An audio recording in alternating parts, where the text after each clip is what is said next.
بسم اللہ الرحمن الرحیم۔ تمام تعریفیں اس اللہ کے لیے ہیں جس نے آسمان اور زمین بنائے اور تاریکی اور روشنی کو وجود بخشا۔ آمین۔ آج ہم سورۃ الانعام کے کچھ منتخب حصوں کا ایک گہرا جائزہ لے رہے ہیں۔ کوشش یہ ہے کہ ان آیات سے جو اہم پیغامات ہیں جو سمجھ بوجھے وہ حاصل کی جائے۔ جی بالکل، یہ آیات تو بنیادی عقائد پر روشنی ڈالتی ہیں، یعنی توحید، رسالت، آخرت اور اللہ کی تخلیق میں جو نشانیاں ہیں ان پر غور و فکر کی دعوت ہے۔ تو آئیے شروع کرتے ہیں۔ پہلا نقطہ اللہ کی وحدانیت اور اس کی لامحدود طاقت کا ہے۔ یہ بات تو بہت گہری ہے کہ ہر وہ چیز جو رات اور دن میں ٹھہرتی ہے وہ اللہ ہی کی ہے۔ بالکل، اور وہ سب سننے والا، سب جاننے والا ہے۔ یہ آیت 13 میں ہے۔ جی، اور یہ بھی کہ اگر اللہ کوئی تکلیف پہنچائے تو اس کے سوا کوئی ہٹا نہیں سکتا۔ صحیح۔ اور اگر وہ بھلائی دینا چاہے تو وہ ہر چیز پر قادر ہے، مطلب نفع نقصان سب اسی کے ہاتھ میں ہے۔ یہ آیت 17 کا مفہوم ہے۔ اور ایک اور بات آیت 14 میں کہ وہی آسمانوں اور زمین کا خالق ہے، وہ کھلاتا ہے، اسے کھلایا نہیں جاتا۔ یہ بھی تو اس کی بے نیازی اور قدرت کی دلیل ہے۔ یقیناً، اور اسی توحید کو سمجھانے کے لیے حضرت ابراہیم کا واقعہ وہ تو کمال کا ہے، آیات 74 سے 79 تک۔ ہاں، وہ کیسے ستاروں، چاند اور پھر سورج کو دیکھتے ہیں۔ جی، اور پھر یہ نتیجہ نکالتے ہیں، یہ ڈوبنے والی چیزیں خدا نہیں ہو سکتی، میرا رب تو وہ ہے جس نے ان سب کو بنایا ہے۔ بالکل، اور پھر وہ کہتے ہیں کہ میں نے اپنا رخ اس ذات کی طرف کر لیا جس نے آسمانوں اور زمین کو پیدا کیا، اور میں مشرکوں میں سے نہیں ہوں۔ یہ شرک کی کتنی واضح نفی ہے۔ بہت واضح، یہ مشاہدے سے حقیقت تک پہنچنے کا سفر ہے۔ اچھا، پھر اللہ کے علم کی بات آتی ہے۔ آیت 59 تو حیران کن ہے۔ غیب کی کنجیاں اسی کے پاس ہیں۔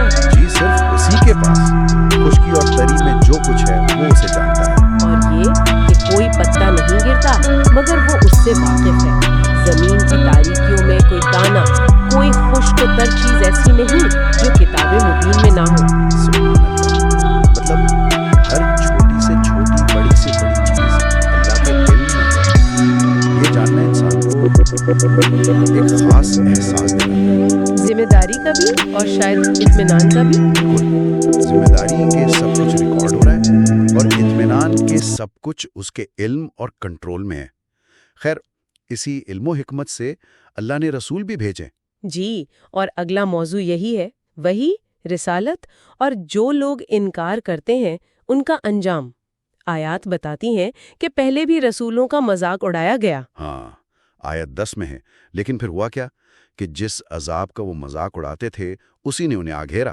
اور یہ بھی کہ رسولوں کو جھٹلایا گیا، انہیں تکلیفیں دی گئیں، لیکن انہوں نے صبر کیا۔ آیت 34 میں ہے کہ انہوں نے صبر کیا یہاں تک کہ اللہ کی مدد آئی۔ جی ہاں، اور اللہ کی سنت بدلتی نہیں۔ یہ استقامت اور صبر، یہ انبیاء کی شان ہے۔ ایک بات اور، آیت 37 میں کہ اللہ نشانی اتارنے پر قادر ہے۔ بالکل قادر ہے، لیکن آگے فرمایا کہ اکثر لوگ نہیں جانتے یا سمجھتے نہیں۔ ہاں، اور انکار کرنے والوں کا رویہ تو ایسا تھا کہ آیت 7 میں ہے، اگر کاغذ پر لکھی کتاب بھی اترتی جسے وہ اپنے ہاتھوں سے چھو لیتے۔ تب بھی وہ کافر یہی کہتے کہ یہ تو کھلا جادو ہے، یعنی ان کی ضد اور ہٹ دھرمی ایسی تھی کہ وہ ماننے کو تیار ہی نہیں تھے۔ اسی لیے قرآن کہتا ہے کہ زمین میں چلو پھرو اور دیکھو کہ جھٹلانے والوں کا انجام کیسا ہوا۔ آیت 11۔ تاریخ سے سبق سیکھنے کی دعوت ہے کہ پچھلی قوموں کے ساتھ کیا ہوا جنہوں نے اللہ کے پیغام کو جھٹلایا تھا۔ اچھا، اس کے بعد دنیا کی زندگی کی حقیقت پر بات ہے۔ آیت 32 تو بہت ہی اہم ہے کہ دنیا کی زندگی تو کھیل تماشا ہے۔ جی، اور آخرت کا گھر پرہیزگاروں کے لیے بہتر ہے۔ کیا تم عقل نہیں رکھتے؟ یہ سوال گویا ہمیں جھنجھوڑتا ہے۔ بالکل، کیا ہم اس کھیل تماشے میں ہی مگن رہیں گے؟ اور پھر آخرت کی جواب دہی، وہ تو بہت ہی سنجیدہ معاملہ ہے۔ وہاں کا اصول بھی واضح کر دیا گیا آیت 164 میں کہ ہر نفس اپنے اعمال کا ذمہ دار ہے، کوئی بوجھ اٹھانے والا دوسرے کا بوجھ نہیں اٹھائے گا۔ سب کو اپنے رب کی طرف لوٹنا ہے۔ آیت 12 میں بھی ہے کہ اللہ نے اپنے اوپر رحمت لازم کر لی ہے اور وہ سب کو قیامت کے دن ضرور جمع کرے گا۔ جی، اور جنہوں نے اللہ کی ملاقات کو جھٹلایا، آیت 31 کہتی ہے، وہ بڑے خسارے میں رہے، ان کا سب کچھ ضائع ہو گیا۔ اور انصاف کا معیار وہ بھی کمال کا ہے۔ آیت 160۔ ہاں، کہ جو نیکی لائے گا اسے کم از کم اس کا 10 گنا ملے گا، اور جو برائی لائے گا؟ اسے سزا اتنی ہی ملے گی جتنی اس نے برائی کی، اور ان پر ظلم نہیں کیا جائے گا۔ یہ اللہ کا عدل بھی ہے اور اس کی رحمت بھی۔ سبحان اللہ۔ اچھا، آخر میں کچھ بنیادی احکامات ہیں آیات 151 اور 152 میں۔ یہ تو جیسے ایک منشور ہے، ایک ضابطۂ حیات۔ بالکل، یہ وہ 10 وصیتیں ہیں جو بہت جامع ہیں۔ ان میں توحید سے بات شروع ہوتی ہے، اللہ کے ساتھ کسی کو شریک نہ ٹھہرانا، پھر والدین سے احسان، مفلسی کے ڈر سے اولاد کو قتل نہ کرنا، اللہ ہی رزق دیتا ہے، بے حیائی کے کاموں کے قریب نہ جانا، چاہے وہ ظاہر ہوں یا چھپے ہوئے، ناحق کسی جان کو قتل نہ کرنا، یتیم کے مال کے قریب نہ جانا مگر بہترین طریقے سے جب تک وہ بلوغت کو نہ پہنچ جائے، ناپ طور میں پورا انصاف کرنا، بات کرتے وقت عدل سے کام لینا، چاہے معاملہ قریبی رشتہ دار کا ہی کیوں نہ ہو، اور اللہ کا عہد پورا کرنا۔ یہ وہ باتیں ہیں جن کی اللہ نے تاکید کی ہے تاکہ لوگ نصیحت پکڑیں۔ یہ تو واقعی ایک مکمل نظام ہے زندگی گزارنے کا۔ جی ہاں، اور ان احکامات کے فوراً بعد آیت 153 میں کیا فرمایا؟ کہ یہی میرا سیدھا راستہ ہے۔ بس اسی کی پیروی کرو اور دوسرے راستوں پر مت چلو، ورنہ وہ تمہیں اللہ کے راستے سے بھٹکا دیں گے۔ یہ صراط مستقیم کی وضاحت اور اس پر چلنے کی تاکید ہے۔ بالکل،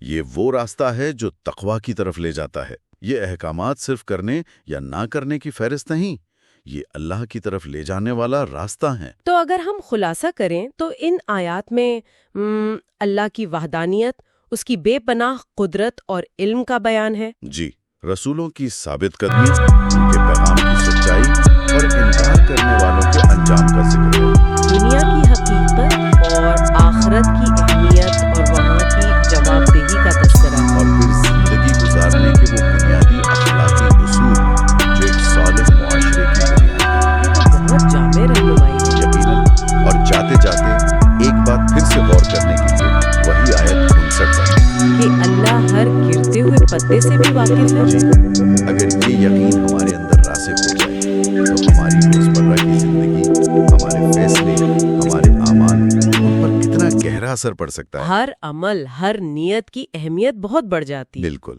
یہ سوچ ہمیں ہر لمحہ اللہ کی نگرانی کا احساس دلاتی ہے اور ہمیں بہتر انسان بننے کی ترغیب دیتی ہے۔ بہت خوب، آج کی گفتگو بہت مفید رہی۔ میرے لیے بھی ایک اچھا موقع تھا ان آیات پر دوبارہ غور کرنے کا۔